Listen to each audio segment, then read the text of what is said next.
Nous sommes exactement à 5 jours de la célébration de la journée des médias du jour.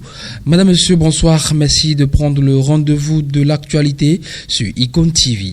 L'ancien maire de la commune de Zanyanando, Symphorien Misegbetié, est conduit à sa dernière demeure ce samedi 26 avril 2025. Famille proche et sa famille politique, l'Union progressiste Le Renouveau, avec à sa tête son président Joseph Diogbenou, était présent pour lui rendre un dernier hommage. Retour sur une journée de recueillement et de reconnaissance avec Salomon Yansonou et Roland Agué.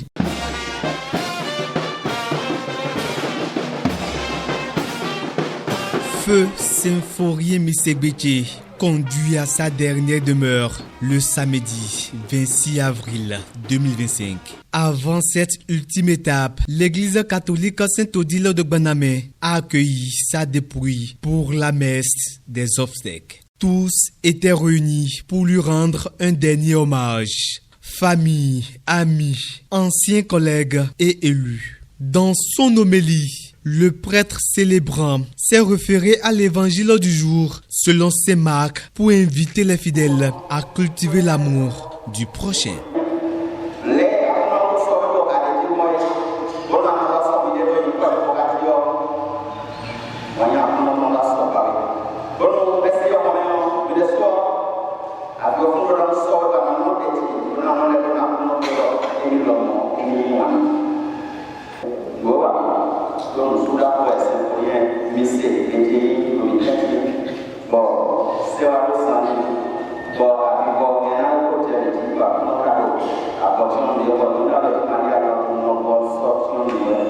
Parmi l'assistance, une forte présence de l'Union progressiste Le Renouveau. Ministres, députés, hauts responsables, élus communaux et militants. Tous venus saluer la mémoire d'un compagnon de lutte. Symphorien Misegbetié, enseignant de carrière et figure politique marquante, laisse derrière lui un souvenir impérissable. C'est un témoignage de sa fidélité au parti. Symphorien Misegbetié, de tout le temps, a fait une dévotion au parti UP Le Renouveau. Et comme vous savez très bien que le parti UP Le Renouveau est un parti qui vient toujours assister tous ceux qui, d'un moment à l'autre, ont été de ce parti, c'est normal que l'ensemble des cadres de l'UP viennent rendre un dernier hommage à Symphorien Misegbetié.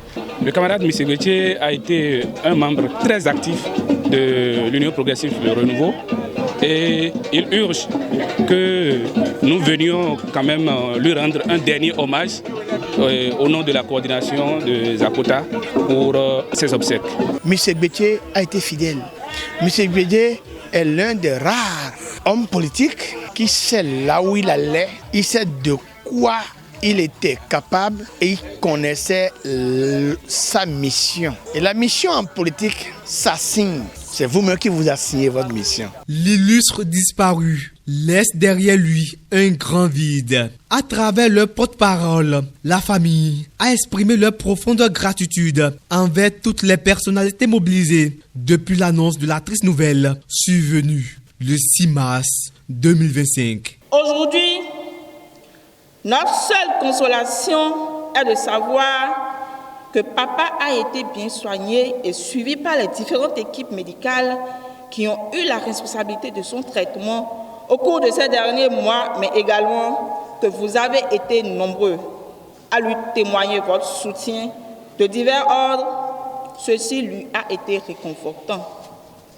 Pour cela, pour votre présence et votre amitié, et au nom du souvenir de Symphorien Misegbetié, soyons de tout cœur remerciés. Nous pensons qu'après la mort de Symphorien Misegbetié, tout ce qui reste de lui comme héritage essentiel pour lequel nous devons nous battre pour en garantir la pérennité, c'est son humilité et sa loyauté envers tous. Malgré un agenda chargé, le président Joseph Fifame Diogbenou s'est personnellement déplacé au domicile mortuaire, accompagné d'une importante délégation de l'UP Le Renouveau pour compatir avec la famille et pleurer. Puisse l'âme de Symphorien Misegbetié reposer en paix. Abandonné à son sort au cœur de la brousse, un nouveau-né a été retrouvé ce samedi 26 avril dans le village de Lélé, commune d'Abomey. Immédiatement alerté, le guichet de protection sociale est intervenu pour assurer la suivi et le bien-être du nourrisson, que nomme à Comion Elvis Chiakwe. C'est un drame qui secoue le village de Lélé dans l'arrondissement de Serron, commune d'Abomey. Ce samedi 26 avril, 2 femmes en passant par la brousse font une découverte bouleversante. Un nouveau-né abandonné, seul livré au danger. C'était avant-hier samedi que 2 bonnes dames étaient de passage me voir à la maison en disant qu'elles ont trouvé un bébé, c'est-à-dire un nourrisson, dans la brousse. C'est un garçon. Elles ont amené l'enfant avec quelques hommes de la population. J'ai dit comment faire. En voyant l'état de l'enfant, je suis obligé de les amener dans notre centre de santé, à Serron ici. Donc, après avoir fait ça, j'étais allé voir la police de notre arrondissement, qui est à Gopa. Donc, je les ai informés aussi et ils ont commencé par faire les démarches. De là, maintenant, on a soigné l'enfant dans le centre de santé et encore, le centre de santé a appelé la zone, l'hôpital de zone de Mouillon. L'hôpital de zone a appelé le centre social et ils sont venus chercher maintenant l'enfant.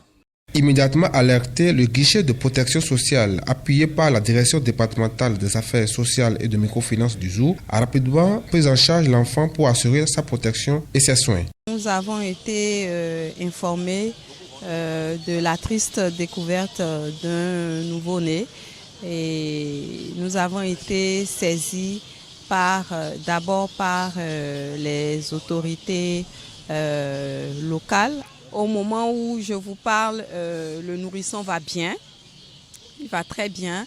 Il faut dire que c'est un enfant qui est né avec un poids normal. Actuellement, malgré le temps qu'il a passé dans la brousse à crier, à pleurer, il pèse 3 kilos. Il a donc été conduit au centre de santé d'arrondissement où les agents de santé ont procédé au nettoyage de son corps, à la section du cordon ombilical, puisque le cordon ombilical n'était pas encore détaché du placenta, ainsi qu'au nettoyage des plaies qui recouvraient son corps, et ils l'ont totalement nettoyé pour que les insectes et les asticots qui grouillaient autour de lui soient enlevés. Après ces soins-là relatifs à la santé, nous nous sommes rendus aujourd'hui en une forte délégation à l'hôpital de zone de Mouillon ce matin.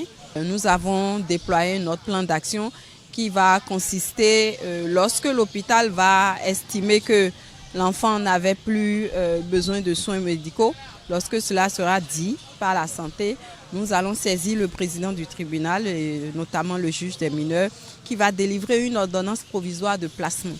Et cette ordonnance va permettre à nos services compétents, notamment les GUPS d'Abomey, de Djidja, de concert avec le personnel du centre d'accueil de protection de l'enfant qui sera choisi. Ils vont transférer l'enfant de l'hôpital vers ce centre d'accueil-là pour qu'il continue de bénéficier des soins auxquels il a droit en tant qu'être humain. Grâce à l'intervention des habitants et des services sociaux, l'enfant est désormais hors du danger. Une enquête serait en cours pour élucider les circonstances réelles de cet abandon. La salle bleue du Palais des Congrès de Cotonou a servi de cadre ce vendredi 25 avril 2025 au lancement de la 18e édition de la Journée mondiale de lutte contre le paludisme. Placée sur le thème « Réinvestir, réimaginer et raviver nos efforts communs pour mettre fin au paludisme ». La cérémonie a enregistré la présence du ministre de la Santé Benjamin Rompati, du préfet du littoral Alain Oronla ainsi que des partenaires techniques et financiers. Dans son allocution, Alain Oronla a rappelé l'urgence d'intensifier la lutte contre ce fléau fléau responsable de nombreux décès évitables, notamment chez les enfants. Lazare Noulekou, président du comité Zéro Palu, a salué les avancées enregistrées tout en mettant en lumière les défis persistants, notamment l'accès illégal aux services de santé. Représentant l'UNICEF, Ousmane Niang, a exhorté à un engagement renforcé face à cette maladie endémique. Le ministre Ronkpati a pour sa part souligné que le paludisme reste la première cause de consultation, d'hospitalisation et de décès chez les enfants de moins de 5 ans au Bénin. Il a salué l'appui du chef de l'État Patrice Talon, réaffirmant que la santé publique demeure une priorité nationale. Et puis l'église Christianisme Céleste s'engage sur la voie de l'unité. Ce samedi 25 avril, un conseil supérieur de transition a été officiellement installé pour restaurer l'ordre et renforcer la cohésion. Une étape historique soutenue par le président Patrice Talon et saluée par les fidèles venus nombreux. Salmon Yansono. L'église du christianisme céleste a franchi un pas décisif vers l'unité ce samedi 26 avril 2025 avec l'installation officielle d'un conseil supérieur de transition. La cérémonie, marquée par la présence de personnalités religieuses, politiques et de nombreux fidèles, vient couronner des mois d'efforts de dialogue appuyés par le chef de l'État béninois. En février dernier, Patrice Talon avait reçu à la Marina des dignitaires venus de plusieurs pays pour soutenir le processus. Un conseil de 15 membres est installé et a pour mission de piloter des réformes majeures telles que restaurer l'ordre, renforcer la cohésion des fidèles et assurer une gouvernance apaisée. À travers cette démarche, l'Église du christianisme céleste espère définitivement refermer la page des crises et engager un nouveau chapitre de paix et de renouveau spirituel.